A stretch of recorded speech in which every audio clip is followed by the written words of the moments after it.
Hey guys, so we're continuing our series of portion sizing. Today we're gonna be talking about the zone diet and blocks. Blocks are the unit measure of the zone diet, and the zone diet was a nutritional or is a nutritional regimen developed by Dr. Barry Sears around 30 years ago. It's a diet that aims to keep your blood sugar levels very low and to keep inflammation in your body very low. So because of that, it really prioritizes quality of food and quantity of food. It's one of the few regimens that really attacks both. And it also takes into account closely the macronutrient split of your meals. It shoots for a 40-30-30, but it always proposes that you start there and you tweak a little bit. Because of that, is the one method that handles all possible variables. But because of that, is the one that requires a little bit more of work. The learning curve of these methods is a little bit steep, and once you get it, is very good. Once the learning curve is steep, but once you get it, is good. At the end of the video, I'll tell you a little bit what I think about its applicability, and I'll tell you who I think this is for. But let's actually today start by let me build a plate, because I feel like that is the easiest way of showing you how it works, so that you realize that even though there's a learning curve, it's not very complex. It's very straightforward, but it does require work. So let's start right away. So in the zone diet, you wanna your unit measure is blocks, and this was developed by Sears to make things easier for the user. And I think it's a very smart method. It's just a very different way to count food that you usually would, and so it might be very new to you.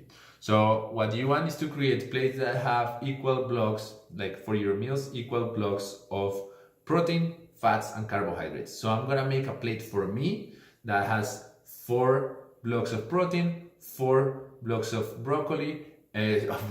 of carbohydrates, and 4 blocks of fat. Good. And so let's not go into the details right away. Let's go right into the practicality of the stuff. So let me show you how I will do that with the foods that I have right here. So as you know, because I already told you, I have a lot of broccoli. Good. So remember, first thing, we're gonna do 4 blocks of everything. So how do I make 4 blocks of what I have cooked here is chicken tenderloins. So basically a chicken breast. For us, it's a chicken breast. So how I will make 4 blocks of chicken breast. First thing is that you're going to go online, your computer. You're gonna need a phone or a computer, or they sell nice printed charts for the zone diet, and you're gonna see how much is a block of chicken tenderloin. And if I look at the zonediet.com, it tells me that 1 ounce of chicken tenderloin is 1 block. So easy. I have my scale here.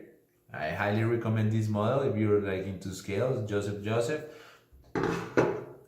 You can take it with you everywhere. And if you were like a crazy person like me, I don't do this anymore, but there was a period of my life in which I measured my food in restaurants. Now I don't need to. Anyhow, so I have my scale here, and as I said, I check online my list, and 1 block of chicken tenderloin, of like different chickens will have different measures, but 1 block is 1 ounce of chicken. So I'm gonna measure 4 ounces, right? And that will be my 4. There you go. That's it. That will be my 4 blocks of protein. So I have 4 blocks of protein. Good. Now I'm gonna go to carbs. So for the zone diet, broccoli, cauliflower, and despair are all in the carbs category. And remember that because the zone diet, it takes into account quality of food. When you're checking online how much is a block for these guys, it's also gonna tell you if that food, how favorable that food is. And for all these, because they're raw and nice, it's gonna tell you that it's very favorable.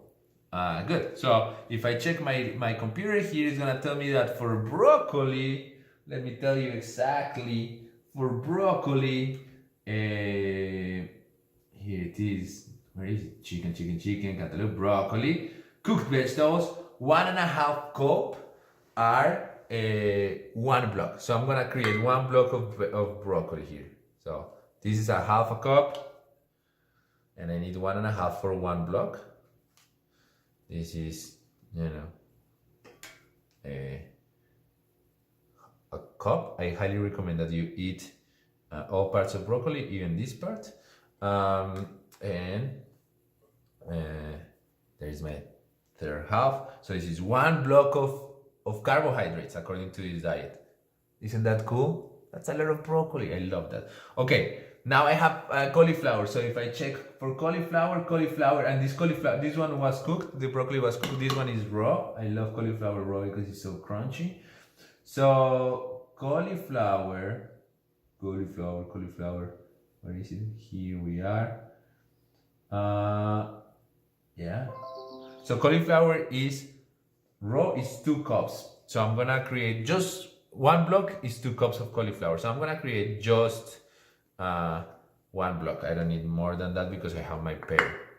So this is 1/2 cup. There you go, another 1/2 cup. So this will be 1/2 block. There you go. And there you go. Yeah, I see. That's too much. I'm being a little bit anal about it. Good. There you go. So here in this plate I have 4 blocks of protein, 2 blocks of carbohydrates. Only 2. Good. I have my pear here, and if I check on the computer, 1/2 a pear is a block, so a full pear is 2 blocks. So now I have my 4 blocks of carbohydrates. Look how nice that plate is. And now I'm gonna have my complete my fat with peanut butter. Yeah, peanut butter is delicious. This one is the best, dried roasted peanuts and sea salt. That's what it has. It has no shit in it. So that's awesome. And let me check on the computer. Now I'm checking. You cannot see it here, but I am checking on the computer. Peanut butter. A block of peanut butter is 1/2 teaspoon. And so I need 4 blocks. So it will be 2 teaspoons. So sadly enough, 2 teaspoons is not even a tablespoon. It's a little bit less of a tablespoon. So this amount, this is a tablespoon. So this amount is going to be my fat, which is always sad when you do the experiment of how much fat is, how much peanut butter is. It's never as big as you want it to be. Anyhow, so that would be my whole meal. So according to the zone diet, this plate right here has 4 blocks of everything.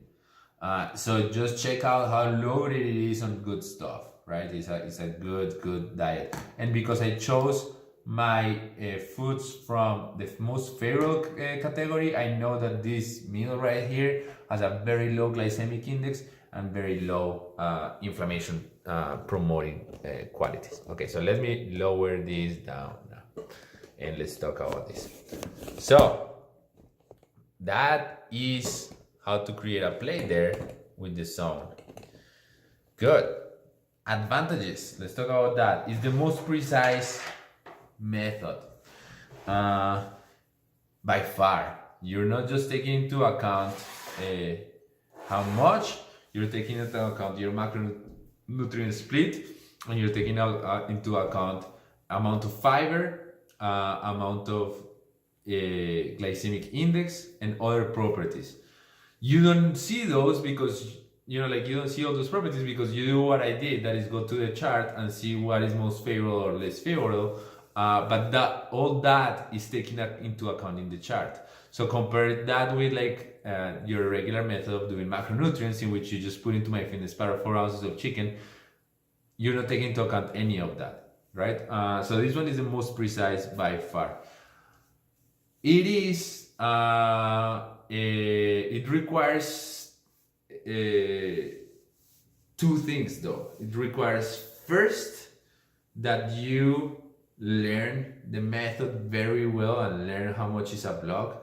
By the way, a block of protein is whatever food is in their list of proteins that has 7 grams of protein.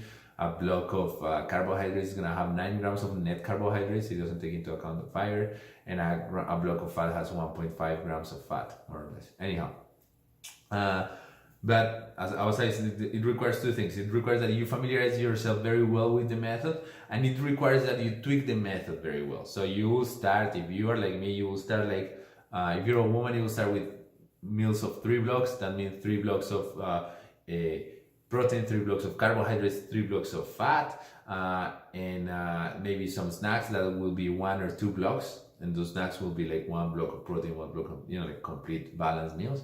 And then you, based on how you're performing and energy levels, you will up or lower. So it does require, the first thing that I said is require that you learn the method, but the second thing that requires that you pay a lot of attention of how you're performing, and it does require that you are very active with it. Those are all good things. Actually, I think those are great things. But I think the downside is that the applicability for most people is not there. It's not very applicable. It's gonna be good for 1 or 2 weeks, and then after that, it's gonna be very complicated to stay with it.